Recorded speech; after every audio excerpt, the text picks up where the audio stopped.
They're rooted in the system of policing, a system that includes the laws police are called to enforce. Now that's a pretty serious statement, you know, but that's the real deal. It's a real deal for me. I observed it for 34 years. I've had now 6 years to reflect back on it. I think it's safe to say that my views haven't changed. Additional understanding has surfaced over the last 6 years.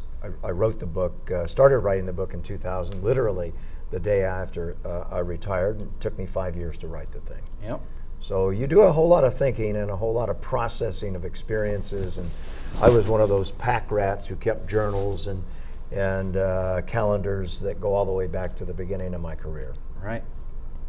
Well, now, how did you get involved with law enforcement against prohibition, I guess would be a good question. And since you've been involved with law enforcement against prohibition, I might like to point out here, there's a video that if you go on to Law Enforcement Against Prohibition, that's LEAP.cc,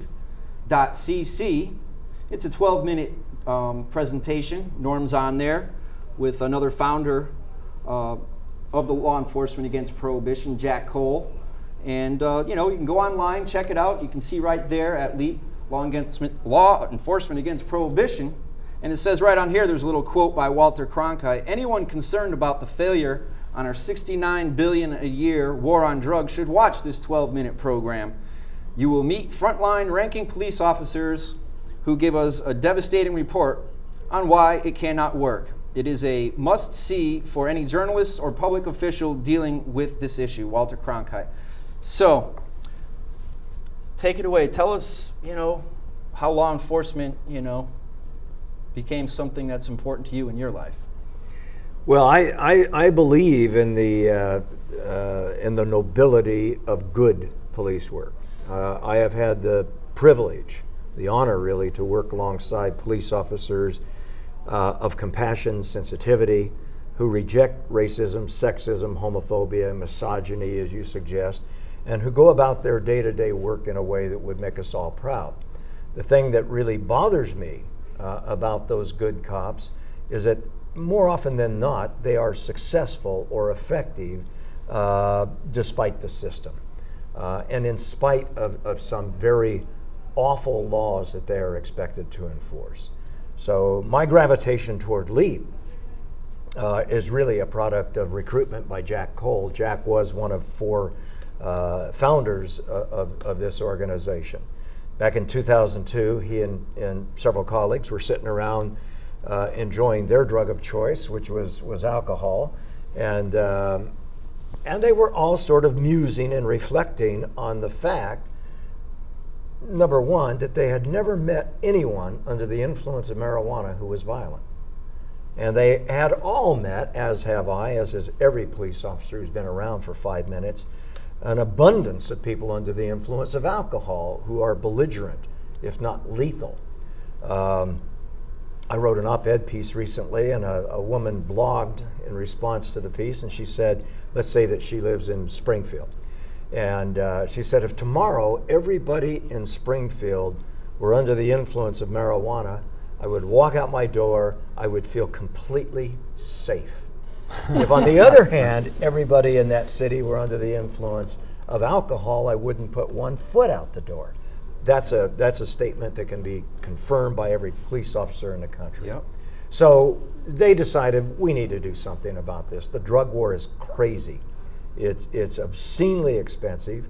It has caused more harm than good by far. Yep. It's destroying the credibility in the eyes of a lot of young people and a lot of people of color of police officers, and that really pisses me off. Indeed. It ought not to be the case.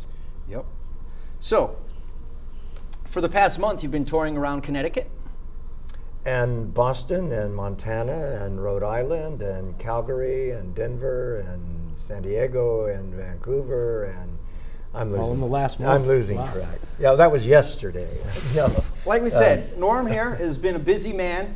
So here in Connecticut, though, you've been, what, going to Rotary clubs, meetings and speaking, and how have you been welcomed at these meetings? And of course, when you go there, you're speaking about LEAP, law enforcement, and the drug war. Legalizing all drugs and you know, ending the war on drugs. I mean, what's your response been from these people? It's the same as it was all the way back in the early 90s when I began to speak out in San Diego against the drug war, talking with small groups of business folks. These were sort of entrepreneurs. They were part of an organization that used to meet on a weekly or a monthly basis. Yep. And I think it's safe to say, they're sort of conventional thinkers. They've got enough moxie to run a business and maybe make some money. But I would categorize them as conservatives, as Republicans.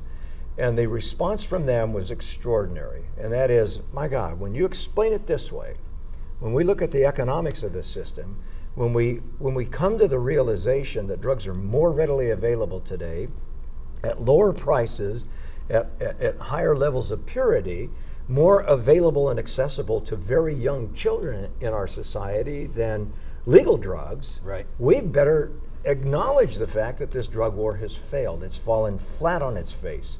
If you set out to design a drug policy as silly and as counterproductive, as dysfunctional as you could possibly imagine, that's exactly what's happened with the drug war. Now, if people haven't heard this type of thinking before, I mean, I recently read after Jack spoke at the Bristol Rotary Club and how the local police had responded. And they're like, oh, well, they don't agree with L.E.A.P's message because, well, first of all and foremost, what kind of message are we sending to our children? I mean, I'm sure you hear that all the time. How do you respond to something like that? Well, I'll speak for myself, and I know I do speak for thousands of other L.E.A.P members. It is all about the kids. It is all about creating a healthy and safe community for our children. I have two absolutely precious granddaughters. Sad reflection for me is that they're going to turn 3 while I'm on this tour. And I would not do a single thing that I thought would jeopardize their health or their safety in the years to come. So it's all about the kids.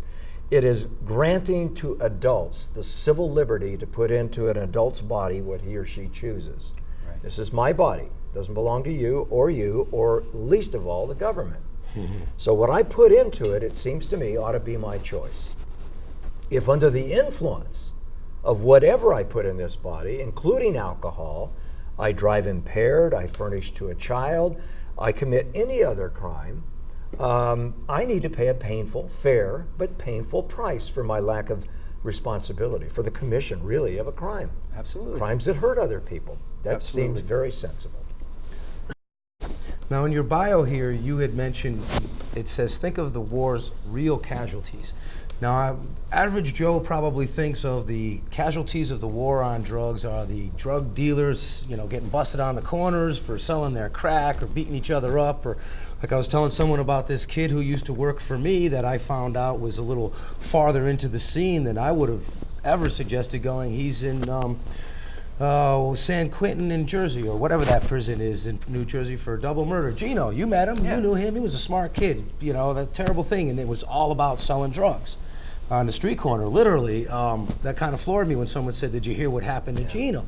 But now, that's not the casualty I'm talking about, because murder is wrong across the board, no matter how you slice it.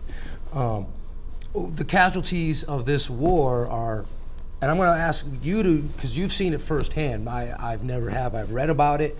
I can bring in lots of stories of people being in the wrong place at the wrong time. But why don't you tell the people here who the real casualties of this war are? I think the list is very long, and it begins with any adult citizen who is deprived of his or her civil liberties, is restricted from living freely in our democratic society. That's kind of abstract. Let's get more concrete. It's every heroin addict, every meth addict, every person who's got a problem with marijuana, clearly a far safer drug than alcohol. It's people who are suffering as a function not of the drug itself, but of the lack of compassion, the lack of mandatory minimums, if you will, not in sentencing, but in providing health care, in providing education, and helping people with treatment who've got a problem. What do? We criminalize the behavior, and we throw them in jail or prison. which is immoral. It's just unconscionable to take somebody with an illness